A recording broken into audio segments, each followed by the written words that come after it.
Siswa sekolah menengah umum Putra Hikaru memiliki kemampuan untuk melihat roh, siluman, dan monster. Tetapi sebenarnya ia terganggu dengan mereka. Suatu hari, saat ia sedang pulang, dia tiba-tiba dirasuki oleh roh jahat dan kakinya membawanya ke toko yang aneh dan misterius.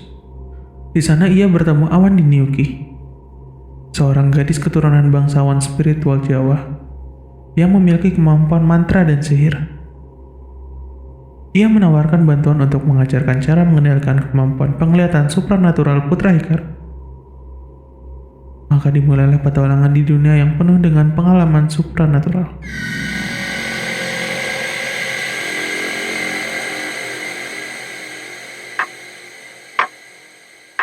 Waktu menunjukkan jam 1 siang.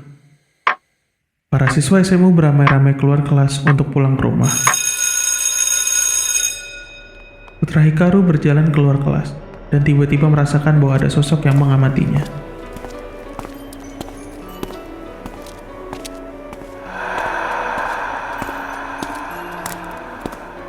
Aku bisa melihat sesuatu yang tidak bisa orang lain lihat. Tiba-tiba, Putra Hikaru menghentikan langkahnya sejenak dan tatapannya tertuju ke sebuah pohon dan melihat penampakan makhluk gaib. Kemudian Putra melanjutkan langkahnya. Bahkan, sejak aku bisa mengingat, Sebuah bayangan hitam mengikuti Putra Hikaru dari belakang.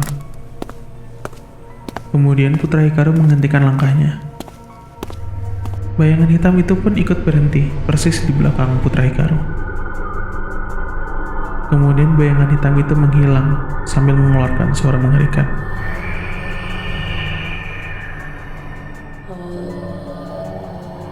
Putra Hikaru melanjutkan langkahnya.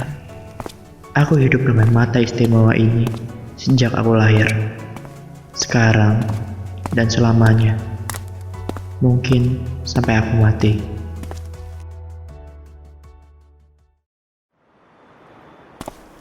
Saat dalam perjalanan pulang, Putra Hikaru berpapasan dengan seorang wanita cantik. Ia menatap wanita tersebut dengan tatapan yang aneh, seperti ada sesuatu yang ganjil. Wanita tersebut pun menghentikan langkahnya dan menatap Putra. Ada apa? Putra menatap wanita tersebut yang diselimuti aura negatif. Maaf, tidak ada apa-apa. Wanita karir itu melanjutkan langkahnya.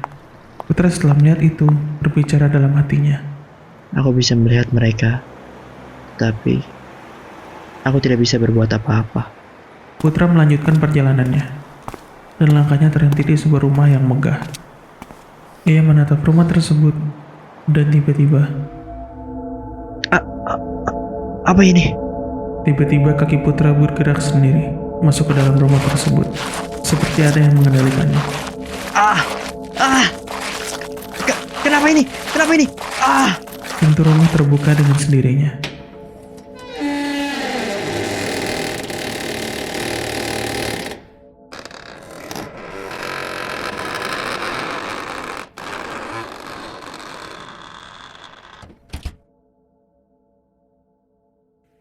Dan Putra masuk ke dalam rumah tersebut. Putra dengan ekspresi bingung dan heran melihat ruangan rumah tersebut, dan melihat dua pelayan yang berdiri dan menyapanya. Selamat datang. Kita kedatangan tamu. Tamu untuk Nur Ajeng. Awan Niniuki menunggu di ruangannya, tempat ia biasa menerima tamu. Lalu Awan ini bergumam. Dunia ini memiliki banyak keajaiban, tetapi betapa anehnya mereka. Meskipun mengerikan, jika orang-orang tidak terlihat atau terlibat, itu hanya fenomena biasa. Aku yakin itu. Manusia merupakan makhluk ciptaan yang paling misterius di dunia. Kedua pelayan tersebut menarik Putra Hikaru menuju ke ruangan tempat Yuki menunggu. Aku minta maaf. Saat aku melewati rumahmu ini, mereka membawaku kemari. Tidak ada kebetulan di dunia ini, hanya keberadaan yang tidak terhindarkan. Nama? Siapa namamu? Hikaru. Nama pertamamu? Putra. Bagaimana menuliskan namamu dalam aksara Jawa? Aku tidak bisa menulis ejaan dengan aksara Jawa. Aku minta maaf. aku akan pergi sekarang. Kedua pelayan menghadang Putra agar tidak keluar dari ruangan. Sejak kau jadi tamu kami, kamu tidak bisa pergi. Awan ini memainkan sebuah kartu letrik kuno untuk membaca Putra Hikaru. Tempat kau lahir dan hidup sekarang berbeda. Kau ahli dengan tanganmu. Kau ahli dengan tugas rumah. Kau seorang yang cerdas. Dan kau di lingkungan di mana kau harus melakukan tugas rumah. Kau merasa terganggu sejak kau kecil. Terganggu dengan sesuatu dengan dunia lain. Kamu dapat melihat hantu, bukan? Itu karena darahmu. Cukup! Darahmu menarik hantu. Siapa kau? Kenapa bisa mengetahui itu semua? Yuki. Aku Awan Dini Yuki. Kedua anak ini adalah temanku dan juga yang melayaniku, Aika dan Aiko. Awan ini berdiri dan menghampiri Putra Hikaru. Aku bisa membantumu untuk mengendalikan kemampuan penglihatan supranatural yang kamu miliki. Membantuku? Iya, benar. Sebagai gantinya, aku meminta beberapa syarat atau imbalan sesuai apa yang aku bantu. Aku lakukan dalam jumlah pantas dan sama. Sebagai contoh, aku bahkan mengambil jiwa. Jadi, apa kau ingin dibantu? Apa keputusanmu? Apa keputusanmu? Keputusanku. Keputusanku. Belum sempat terjawab, secara tiba-tiba Putra Hikaru terbangun di tempat tidurnya.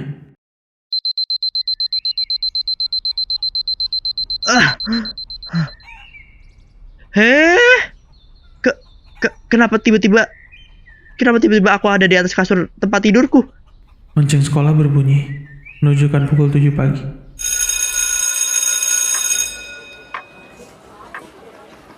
Para siswa dan siswi memasuki kelasnya masing-masing. Di kelasnya Putra Hikaru, kehadiran seorang murid baru. Selamat pagi semua. Selamat pagi, Pak. Anak-anak, hari ini kita ada teman baru di kelas ini. Silahkan perkenalkan diri. Selamat pagi, perkenalkan saya Awan Dini Yuki. Saya pindahan berasal dari luar kota. Salam kenal dan mohon kerjasamanya. Anak baru itu, nama dan wajahnya persis seperti yang pernah aku temui. Apakah kemarin itu nyata? Awan Dini, selamat datang. Dan kamu mau duduk di bangku yang mana? Saya duduk di sana saja, Pak. Baiklah. Putra, mohon dibantu. Baik, Pak. Awan Dini Yuki melangkah menuju ke bangku Putra Hikaru. Sesuai dengan apa yang kukatakan, aku akan membantumu mengendalikan penglihatan supranatural yang kau miliki. Tampaknya kemarin aku bukan bermimpi.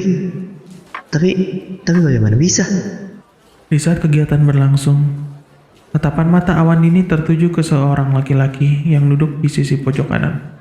Lonceng istirahat pun berbunyi. Para murid berjalan menuju kantin. Wah, akhirnya aku bisa menikmati kotak makan siangku. Tampaknya kotak makan siangmu itu nikmat. Apa kamu mau coba? Terima kasih, selamat makan. Oh iya, anak laki-laki yang duduk di sisi kanan pojok itu siapa? Itu Jagai Samu. Dia atlet bela diri dan panahan. Ada apa memangnya? Tidak ada apa-apa. Tiba-tiba terdengar suara jeritan siswi dari kamar mandi. Para murid berlari menuju ke arah suara jeritan tersebut. Termasuk Putra Hikaru dan Awan Dini Yuki. Minggir! Kenapa anak itu mengeluarkan aura hitam? Ada sesuatukah di dalam kamar mandi? Tadi ada murid laki-laki yang masuk dalam kamar mandi ingin merabakku seperti kesetanan. Seperti dugaanku. Kemana orang itu? Awan Dini mengejar orang tersebut. Namun tiba-tiba terdengar suara pukulan. Bodoh! Hentikan! Anak itu sedang kerasukan makhluk gaib. Siswa kesurupan tersebut terkulai lemas dan pingsan. Dan makhluk gaib yang merasuki siswa tersebut menghilang secara tiba-tiba. Untung saja kondisi anak ini masih bisa terselamatkan meskipun hawa murni banyak tersedot makhluk tersebut. Hei kau, gotong anak ini ke dalam UKS. Kenapa aku yang harus menggotongnya? Cepat, gotong saja sebab kau yang membuatnya pingsan. Baiklah. Siswa kesurupan tersebut dibawa ke dalam UKS untuk diberi perawatan. Jam menunjukkan pukul 1 siang dan lonceng pulang sekolah pun berbunyi. Putra, tunggu. Ada apa? Kita pulang bareng. Apakah kamu bisa melihat makhluk gaib juga? Iya, aku bisa melihat makhluk gaib. Kemampuan ini turun-temurun di keluargaku. Di tempat biasa para siswa melakukan panahan, Jaka Isamu sedang latihan memanah. Murid baru itu sepertinya sedikit aneh. Sial, bidikanku sedikit meleset. Hari ini aku tidak fokus. Awandini dan Putra berjalan melewati sebuah taman yang dekat dengan sungai. Tiba-tiba terdengar suara. Apa kamu mendengar suara jeritan itu? Iya, Awandini dan Putra berlari menuju ke arah suara jeritan tersebut. terlambat kita. Siapa yang melakukan perbuatan keji ini? Aku pernah bertemu dengan wanita ini sebelumnya. Dan aku melihat dia diselimuti aura hitam waktu itu. Berdebah, siluman binal mana yang melakukan ini? Awandini melihat bekas sindiran berwarna hijau yang terdapat di celana dalam wanita tersebut. Kondisi mayat tersayat di bagian perut dan celana dalam wanita tersebut telah terkoyak. Jaka Isamu tak sengaja melintas di daerah tersebut. Woi, apa yang sedang kalian lakukan? Mayat? Kalian telah membunuh wanita itu? Bodoh! Aku dan Putra mendengar suara jeritan dan melihat wanita ini sudah menjadi mayat. Betul itu, Jaka. Aku dan Awandini mencoba datang untuk menolong.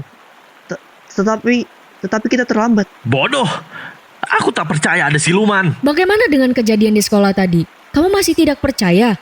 Tidak lama kemudian, tak jauh dari situ, terdengar suara jeritan dari arah sebuah rumah yang sedang dibangun. Pekerja bangunan tersebut menyerang para pekerja lainnya dan melompat-lompat seperti katak. Lidahnya menjulur panjang dan menyerang para pekerja tersebut. Kruk. Akan kumakan jiwa musuh kalian dan sayat perut kalian. Awandini, Putra, dan Jaka tiba di rumah tersebut. Mereka bertiga terkejut melihat kondisi para pekerja. Siluman busuk! Rasakan pukulanku ini! Aku tidak akan keluar dari tubuh ini. Jika terus memukuli tubuh ini, maka orang ini yang akan tewas. Hentikan, Jaka! Jancu! Makhluk apa kau sebenarnya? Aku adalah Kappa. Kappa? Makhluk apa itu? Makhluk itu adalah salah satu makhluk mitologi berwujud seperti katak dan campuran kura-kura. Makhluk tersebut senang tinggal di sungai.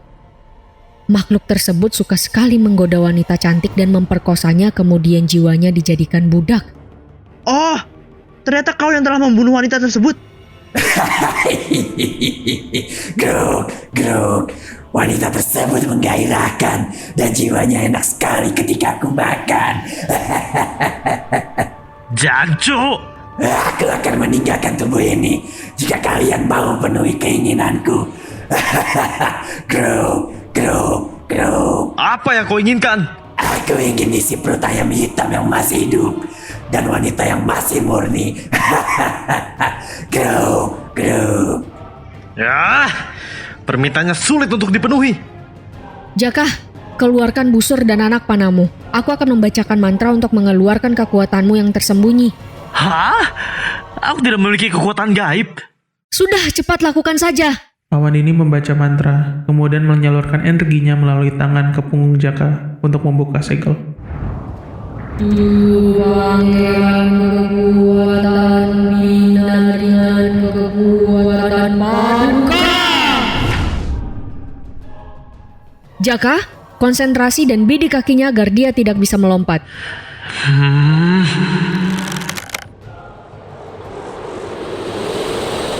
Anak perempuan itu ternyata memiliki keturunan bangsawan penyihir. Anak panah itu pun melesat dengan kencang, mengeluarkan cahaya hijau.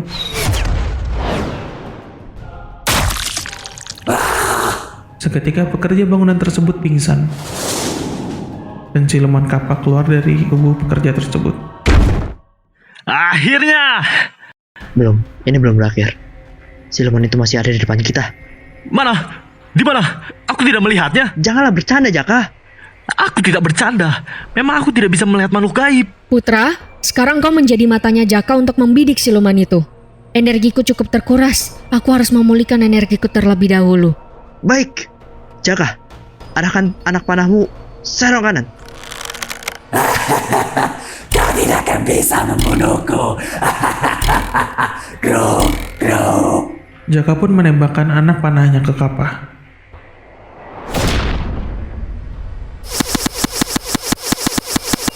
Tetapi tidak ada yang mengenai siluman tersebut. Leset semua seranganmu. Masakah seranganku ini? Kappa menyerang Putra dengan melilitkan lidahnya ke tubuh Putra. Dan Putra lemas terserap energinya. Ah, sial. Kappa, kenapa kau menyerang manusia? Grok, grok. Kenapa? Manusia telah merusak habitat sungai kami sebagai tempat tinggal kami. Meskipun keberadaan kami tidak terlihat, sesungguhnya kami itu ada. Aku akan memakan jiwa-jiwa manusia busuk dan berusak seperti kalian. Hahaha, Grok. Jaka, fokuskan energimu di anak panah. Awan Dini dengan posisi berdiri, membaca mantra dan mengeluarkan seluruh energi agar dapat mengalahkan Kappa. Wana kidung rumak soing wangi teguh wayu luo putai lera luo puta bilahi kabe jiem seatuan duatuan puro Wanaluwan tuan wanawan nini wapanggawe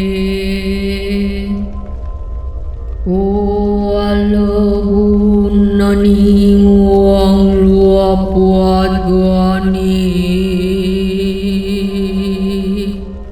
Watumuahuan tirtamualing wadotan wana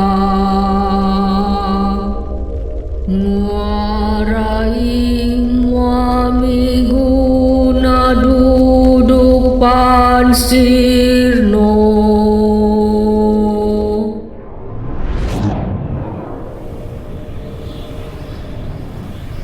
Setelah awan ini selesai membaca sebuah mantra, sebuah lubang hitam terbuka dan menyedot semua barang-barang yang ada di sekitar dan melembahkan kekuatan Kappa. Kurang ajar. Penyihir cilik itu seharusnya aku memakan dia terlebih dahulu. Jaka, serang sekarang. Energiku terbatas. Jaka memejamkan matanya, membuka mata batinnya agar dapat melihat bentuk energi aura dari Kappa. Dan melesatlah anak panah tersebut dan mengenai dada Kappa.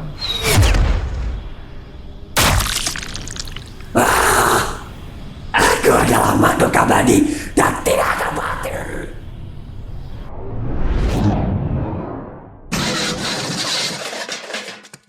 Kappa tersedot ke dalam lubang hitam itu ke dimensi lain dan tersegel di dalam kegelapan.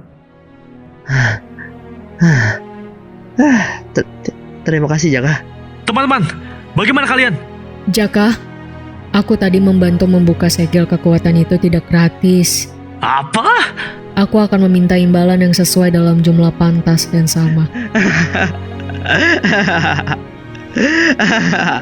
Matahari sudah mulai terbenam. Mereka bertiga mampu mengalahkan Kappa dan menyegelnya di lubang dimensi lain. Mereka tertawa bersama.